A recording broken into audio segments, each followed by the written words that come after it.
Hello, everybody. Welcome along to the Event Industry News podcast. My name is James Dickson, wishing you all a very good morning, afternoon, or evening, whenever or wherever you've tuned into today's podcast from. The podcast is brought to you by our sponsor, Engage, powered by D2I Systems, winner of Best Event Management Platform at the 2017 Event Technology Awards. To learn how Engage can make your business more profitable, visit d2isystems.com/engage. And a very warm welcome to you all on today's podcast, and a very warm welcome to our guest.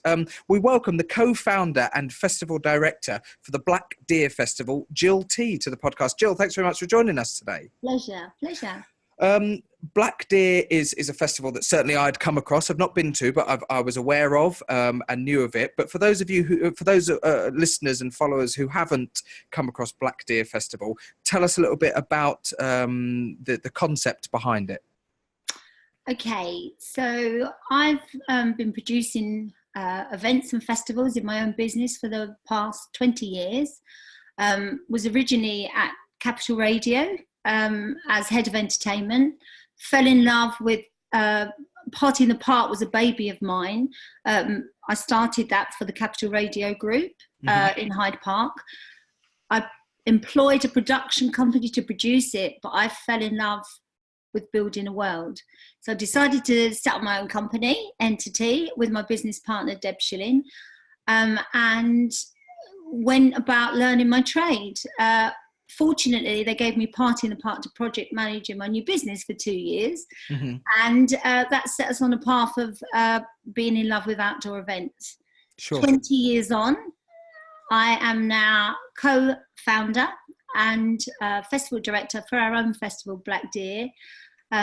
The reason why Black Deer and the genre is because it was always a genre that was massively close to my heart. When I grew up, I've always had a love of music, but I grew up to the Johnny Cash, Waylon Jennings, that music through my brother, who was a talented musician. He and his mates used to gather together in their band around my house, and they played the music constantly, along with Hank Williams and all the old country favourites, as well as the Johnny Cashes. Unfortunately, heartbreakingly, my brother died when he was 19. He was murdered, actually, and it was a massive tragedy in our life. We never played that music for a long time for obvious reasons. My parents couldn't stand the pain of the music. So through my career, I've always loved that music, And latterly, I went on to produce some greats of the genre, the Neil Young, Bob Dylan, through working as festival director for the Hop Farm Festival. Right.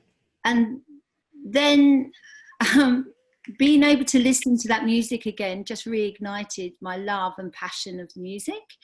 So I was at a chance party.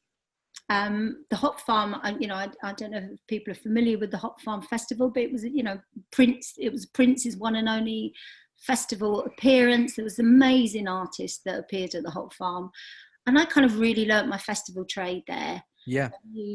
All the things that I would love to do if it was my own, and all the things I wouldn't do if it was my own. So what happened was that the festival, unfortunately, went bust. And I decided I kind of had enough of festivals at that point. You work so hard. It was my baby, and I'd cared so much about it. And my production team entity, we produced that festival, and decided, as I say, never to kind of really enter the festival market again. So we had other projects, obviously, with Entity, with our company, and one of them was to be a consultant to the Erridge Estate outside Tunbridge Wells, who wanted to get a bigger license, an entertainment license, and their ambition was to have a festival that grew with the estate, privately owned, the oldest deer park in the UK, beautiful, stunning setting. I absolutely loved it. Worked with the estate as a consultant as part of our business for 4.5 years, nearly 5 years.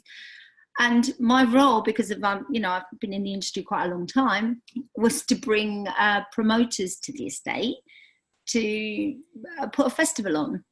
and encourage that for looking for a festival that would grow and be an amazing thing for the future of the estate. A few festivals came and went and didn't stick for various reasons. But I always fell in love with, I loved the estate. I knew the estate. I absolutely felt that it was something magical about it. So, chance party, I did a private party for a member of my family, and I designed a little mini festival. And a guy came along who was an elderly guy who'd been in marketing for years. He came along as a guest of one of my friends, actually, and started talking about his time when he was a young man and went to the first Isle of Wight festival and watched Jimi Hendrix and 200,000 people, I think. It was a monster festival. And he was a young man and fell in love with being involved with that festival. He went on to become a very successful marketeer and brought Budweiser and Marlboro into the UK as part of his own business, sold his business and continued to be a very successful businessman. And he and I were just sort of chatting, and because I'd created this festival scene for a party, he asked me if I would ever think about a festival again. And I kind of explained, no, I'm not really interested. And I said that the only way I would ever be interested is if it was a genre that I loved, if it was a place that I was in love with, which was Erridge Estate, and that I had ownership of it, or part ownership, you know. And I said they're the only, and I called the shots of how the festival ran. Yeah. So we continued to talk, and he said, well, you know, maybe we should talk again, because his love was for country music, and mine. We then started talking about like the old days of listening, you know, my brother and listening to that music and how much I loved it. And then I said, right, okay, I'm going to go back and talk to my business partner, Debs, to say we've had this conversation. Maybe we'll continue the conversation. So that's kind of what happened, really. That was the germ of the idea. That's how it started. 2 years later, Black Deer was a reality through really lots and lots of hard work. And yeah, something I'm really proud of. That moment when you have your own festival and you've been through so much to get there. Even though your knowledge that I've had in this industry for a long time was kind of, I knew what I was doing. I'd never been a promoter before. So I've been a producer. I was, you know, the other side of me, Gill, is I'm a partner with my son Gill Tee in Entity Hire, where we supply festival fencing to most of the UK festivals and events. So I'm used to kind of being a supplier, a producer, but never a promoter.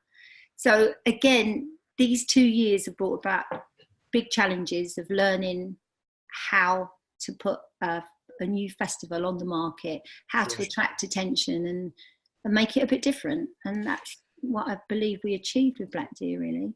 And of course, for the first time, then you're in a position where you have that complete control, which is a good thing. You are the promoter, you are also involved in the production. But again, for the first time, as opposed to just being called in as a production company, I suppose ultimately when you're called in as a production company, you're looking after somebody else's baby, in a way, aren't you? And what you've now got is complete ownership, not just physically, but metaphorically as well. It's properly your baby. And does that bring sort of a heightened sense of not urgency, but importance? Do you find that tasks that you've been doing automatically for years and years as a producer, suddenly you're stopping to just think about them a little bit differently because you've got that promoter hat on as well? Yes, very, very, very much so. And, you know, Deb's my business partner. So we separated the roles in a way. Like, so Deb's has been very much more on the corporate side of our business, you know, working with big brands like Waitrose and, you know, Monsters, but, you know, where we do corporate parties. So she's more into that, the realms of that. She came from a sponsorship background, so marketing sponsorship, she's fallen into that kind of role. Absolutely, yeah. And I'm much more on the ground, greenfield, there from day one to the day we hand the site back So although I'm a promoter, and most promoters sort of come in when a lot of the production's done, I'm a promoter that's there producing the festival with an amazing team, pulling a team together. So you do think about everything very much in a different way. You think of it, your head is full up with budgets, because ordinarily I'm going to promote a gun, it's going to cost X, Y, and Z, and they go, no, you've got to get it cheaper, and you squeeze and squeeze and squeeze. Or it's a straight yes or no. It's a straight yes or no, isn't it? This is what I'd like to do from a production point of view. This is how much it will cost. No, we can't afford it. Right, okay, we'll find something else. Exactly. And so I'm arguing with myself almost. I can afford to do that. That's going to be great. But should we be paying that? How can I get that cheaper? It's all of those thoughts going through your head the whole time. But the one thing I know in this industry, in order for us to have got noticed as a new festival, because bear in mind, we supply festival fencing to a lot of start-up festivals, where they've had a festival, like started as a party and grown it in the garden, and it's become a bigger entity that you know is a festival. I knew that if I did that with this particular genre, because it's bubbling under, but it's not really sort of out there in a big way yet. It's becoming so, but I recognise that this genre could be massive in the future, because it's full of so much talent and real storytelling and real people pouring their hearts out, and you know, done in such a way that I believe that there's a lot of life in it. And so being able to look at that and realising that we had to do something for the agents they know I'm a producer. I know a lot of the agents from my years at Capital, because I used to promote a lot of events on air. I know a lot of the UK promoters from that era who became agents or were agents at the time, and they also had, promoting activity going on.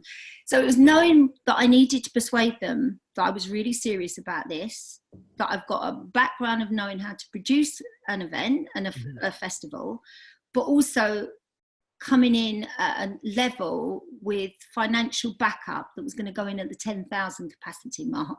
Right. Obviously hugely ambitious for year one. But I thought if I didn't go in there, I wouldn't get the artists, I wouldn't get the credibility, and I wouldn't be able to build the strong foundations that was required for longevity with the festival. So that's kind of was my starting point, really. Difficult decision to make, isn't it? Because like you said, do you start small? Do you say, look, let's go 2,500, let's just fill it, let's create a beautiful atmosphere, let's make sure that everybody that comes has just the most wonderful experience, and that they tell everybody that they know, and then we double it in the next year, and then we double it in the third year? Or do you just sort of make that commitment to go, like you said, to 10,000 in the first year, to make sure that you can get some established artists who want, because ultimately what you're doing with the agents presumably is selling the concept of an event and giving them a concept of a platform that will be great for their artists to perform at.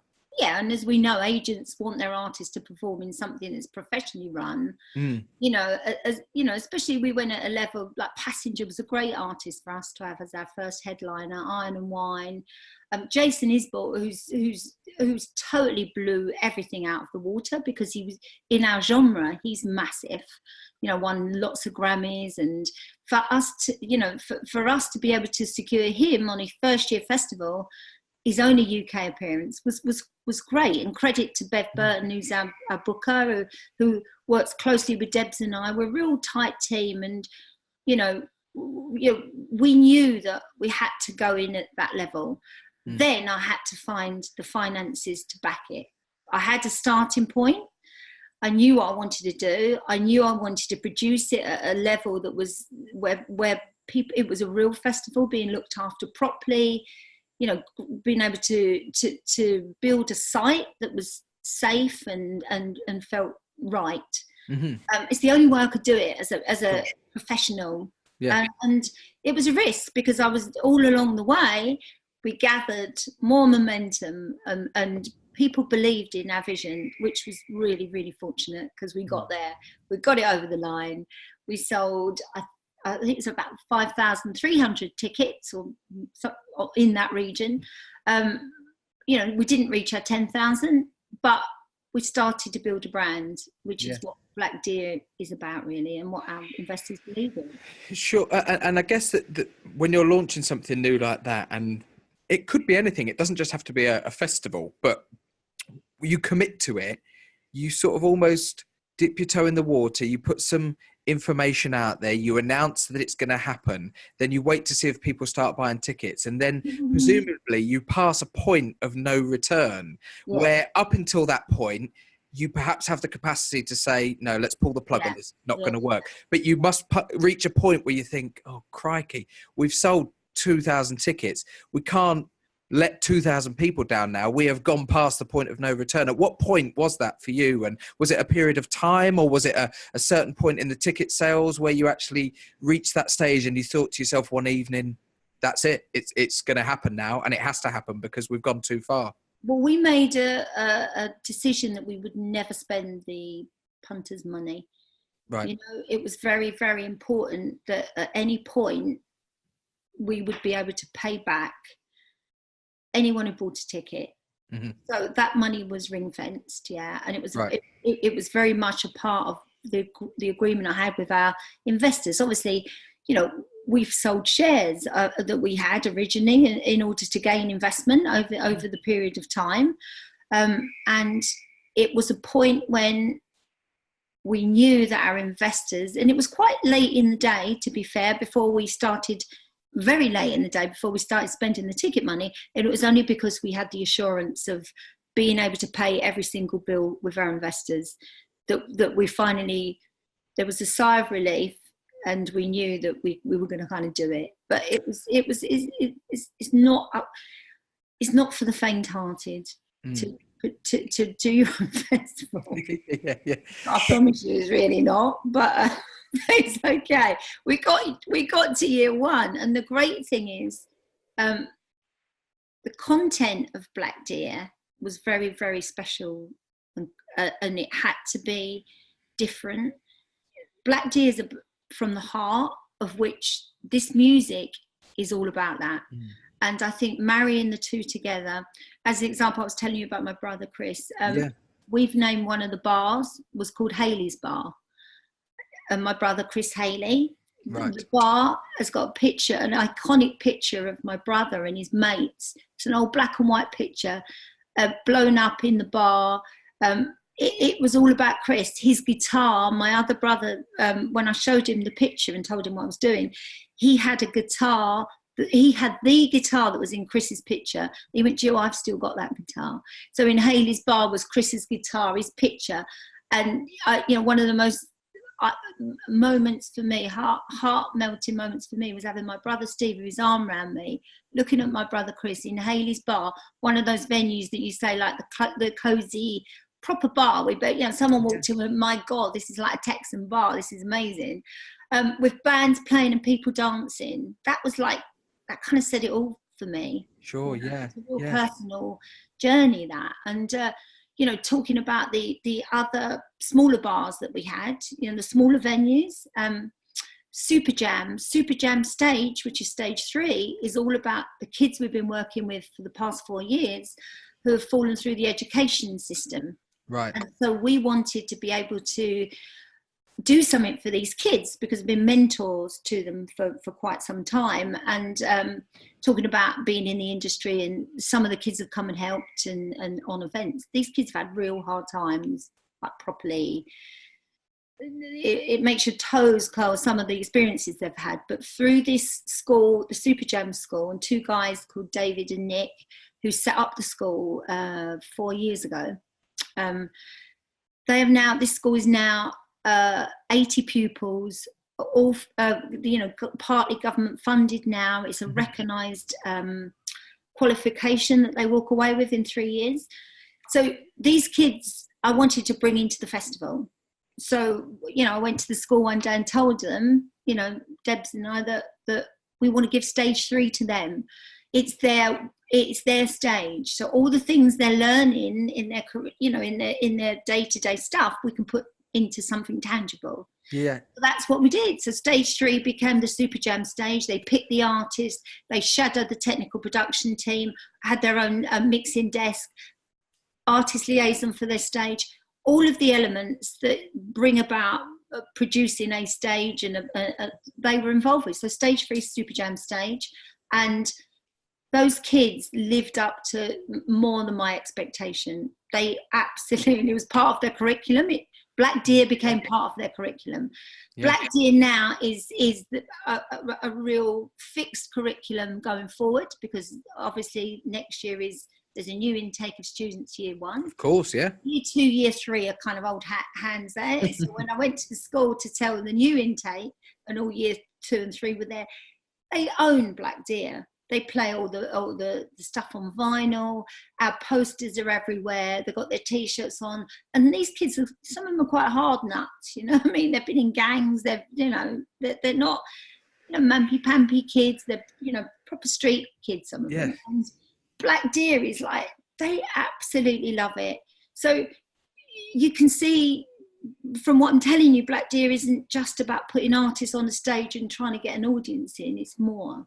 It's about giving those kids some hope about what's possible for them, and work experience in something that's actually, an industry that they want to work in. Absolutely, completely hands-on. And something that I wanted to ask is, and you mentioned it briefly when you were talking about Haley's Bar, is that Americana and country music has this association and an almost sort of an iconic imagery that it conjures up, and the music itself is sort of classic bar music, isn't it? You imagine the classic the classic sort of Austin bar, or and people will have that sort of American bar image in their head, hopefully, when they think about Americana country music.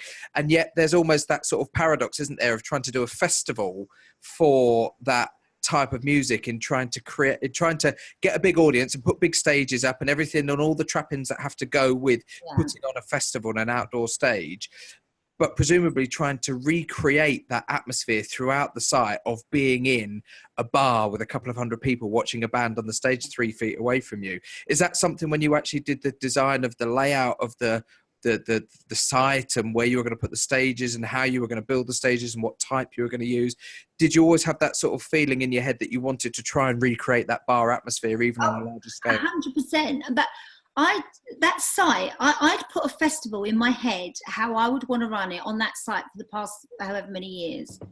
I knew the entrance in, I knew how I wanted it to roll, I knew what I wanted our festival to look like. One of the biggest compliments was that people who came said, this festival feels like it's been here for years. And bringing those elements of the bars and the way it needed to work, the almost like old Pioneer Town look to it, but not too twee. I didn't want it theme parky. I wanted it to be real. We created the Roadhouse, which was more edgy bar with motorbikes and custom bike makers there talking about, their bikes and how they built it. That was the more raw end of the festival.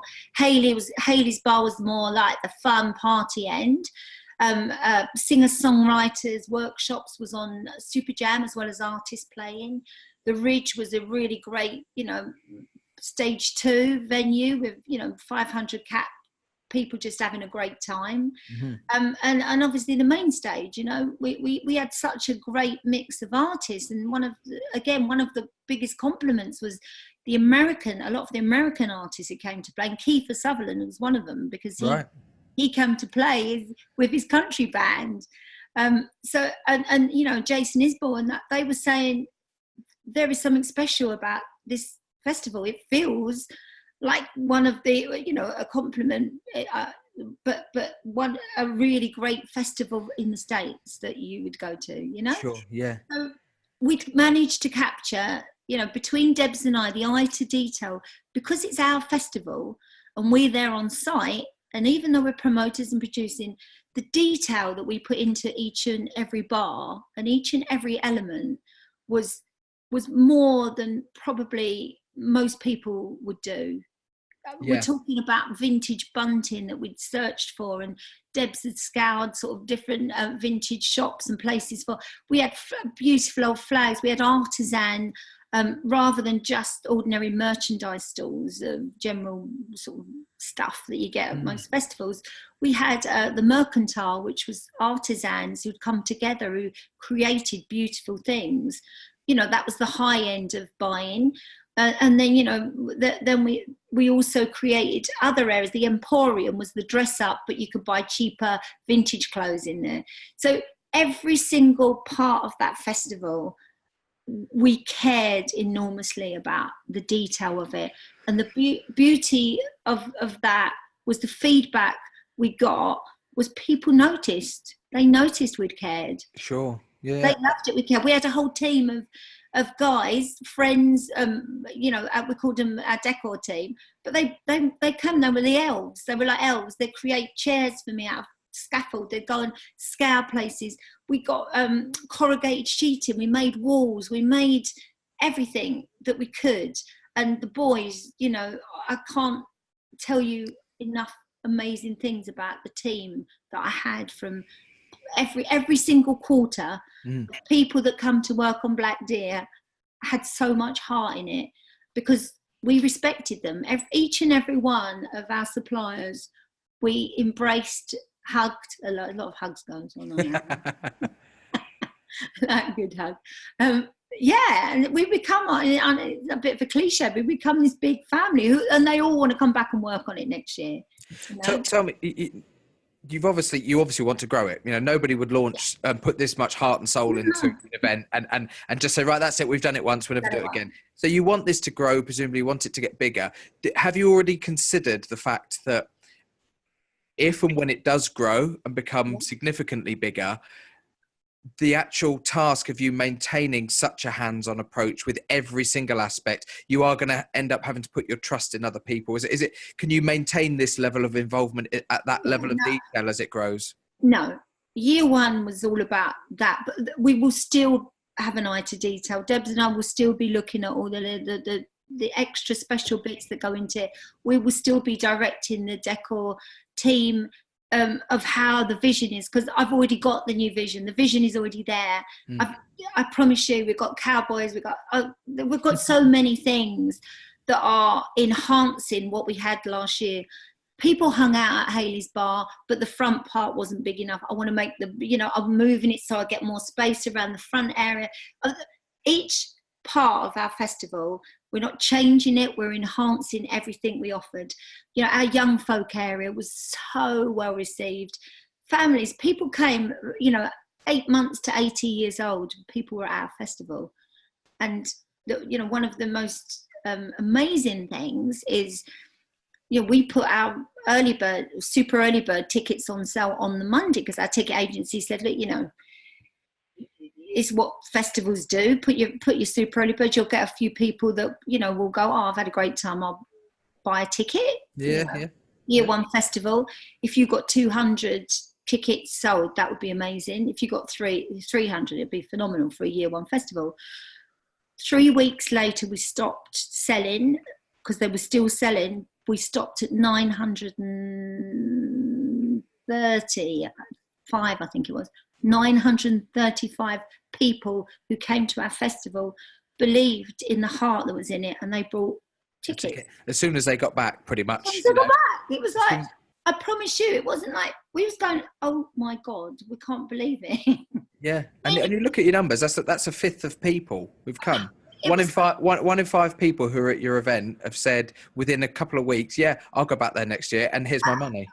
Absolutely, and we keep in contact. There's an attendees group that I answer questions on, and great engage with them, because they're our customers, and I care what they say. Yeah, well, the best will in the world as a promoter, as a producer, as a supplier. Once that festival goes live, you're working on a big location, you're on a big site, and there's so much happening over the course of a festival weekend that with the best will in the world, you can't be everywhere at all points and at all times of the festival. So you need that feedback from people who are there as customers in order to really be able to understand what has happened and what needs to improve. Absolutely. And we've taken everyone's comments, and I'm applying those to the the improvements. We can't do everything, there's practical reasons why you can't.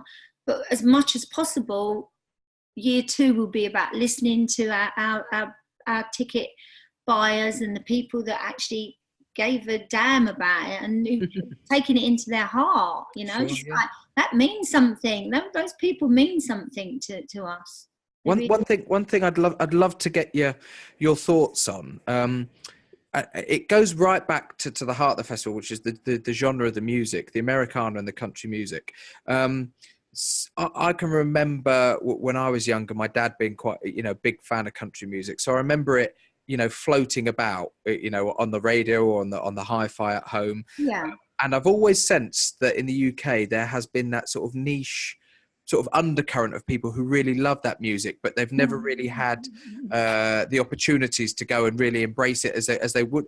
Also, it's a bit of a guilty secret, because what happened is once I started telling people that's what I'm doing, they all went, oh my God, almost like that. I love country music. I love that music. It was almost like they were coming out. Yeah. Admitting it, like an AA group. Yes, I am. I promise you. My name's James, and I'm a fan of country even music. Set up like a church, kind of like a preacher, almost at the festival, saying, like you've come out, like hallelujah, you're all into country. Yeah. And you know what was so lovely? Again, people came not really knowing what to expect, suddenly realizing that, okay, it was a festival, it's a local festival, come for a day, what we got to lose. We go for a day, it's something happening in from Tunbridge Wells, the area. And they came along and they were discovering music they never realised that they loved.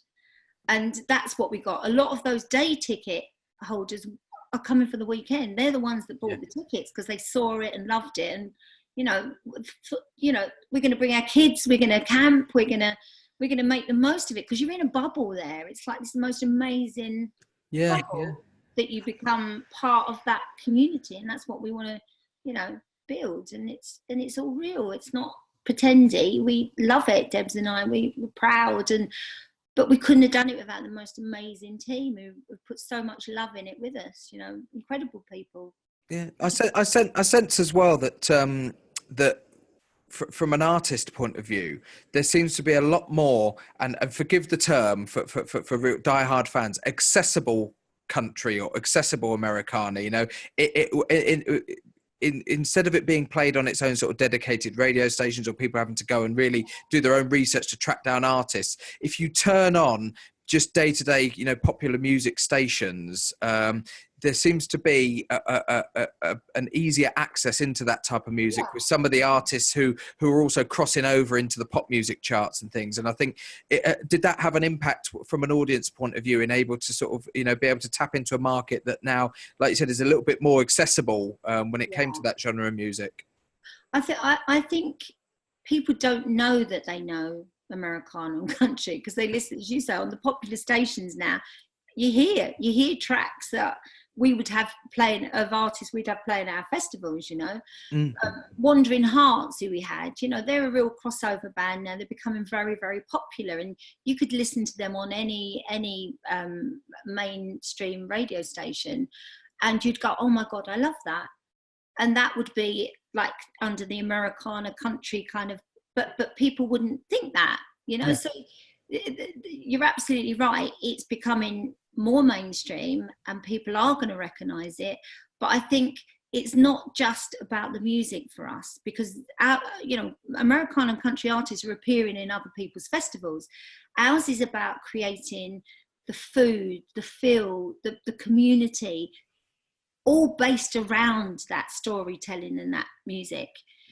Not just taking bits of it and putting it into a mainstream festival. We're actually creating a festival that's got its own identity, that's got that special heart that will always be in it. All the while I'm in it and Deb's in it, there's going to be that heart to that festival. And we fight like lionesses, when our investors are suggesting something, and we can't say no to everything, but we go, no, that can't be like that. We have to do it. And we recognise, we need commercial input, but we will work with our sponsor to create something amazing for them. That's what we do. That retains the authenticity for the festival, it's as well as aid in their brand. Absolutely. We want them to come along, but we want them to come along year after year because they've had such an amazing experience working with us personally. And because I know how to produce stuff, we know how to make things work. I would sit personally with the sponsor, talk about their ideas, how we can make them reality, because that's where I get my thrill from. And you know, Debs and I, you know, we are in this 100%. We live and breathe it. We talk it all the time. Our world, our families will become Black Deer devotees, like it or not. I should point out something that we've not mentioned so far, is that just to sort of reaffirm what you've been saying about, you know, how much effort but how successful that first year was. Nominations for awards just in its first year: Association of Independent Festivals New Festival on the Block Award, National Outdoor Events Association Event Organizer of the Year, Best New Event, Event Team of the Year, UK Festival Awards, Best Small Festival, Best Grassroots Festival, Best New Festival, among others. There's just some of the nominations that you received for awards just in year one, which must be hugely gratifying to not only have had a successful event from an audience point of view, from an artist point of view, those that came and played, but from an industry peer point of view, to have other associations and people within the industry say to you, yeah, you've done a brilliant job there. How gratifying was that?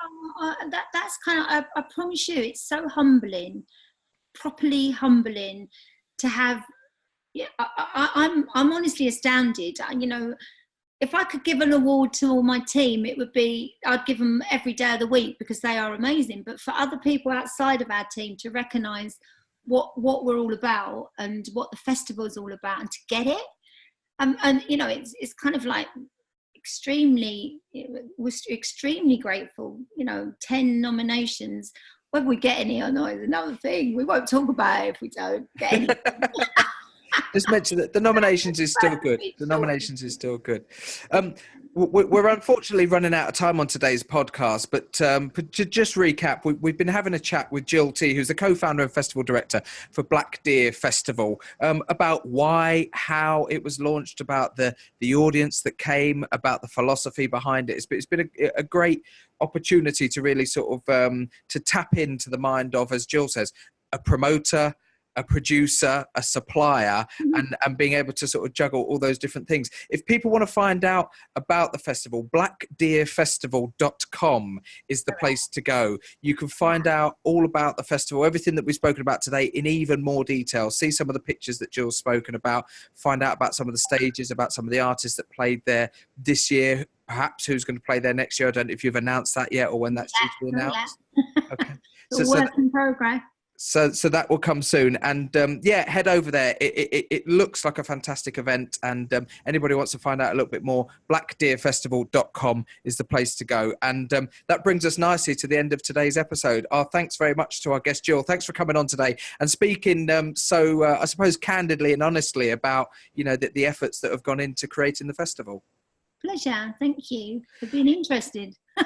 Not a problem. That is why we are here, and that's why everybody else is listening in, because they are interested. The podcast itself is brought to you by our own sponsor, Engage, powered by D2I Systems, winner of Best Event Management Platform at the 2017 Event Technology Awards. To learn how Engage can make your business more profitable, visit d2isystems.com/engage. We should just point out as well that if you are listening to the audio version of this podcast via your favorite podcast platform, you can always go onto eventindustrynews.com and watch the video version of the podcast. And similarly, if you are watching this at the moment on eventindustrynews.com and you want to tap into any of our previous episodes, go to your favorite podcast platform. There are some links on the Event Industry News page, and you can download the audio versions of the podcast to listen to whilst you're out and about at your own events or to and from work and whatever you may be doing. And that brings us to the end of today's episode. Thank you very much, as always, for tuning into the podcast. My name is James Dickson, and we'll see you on the next episode. Thanks very much, everybody. Goodbye.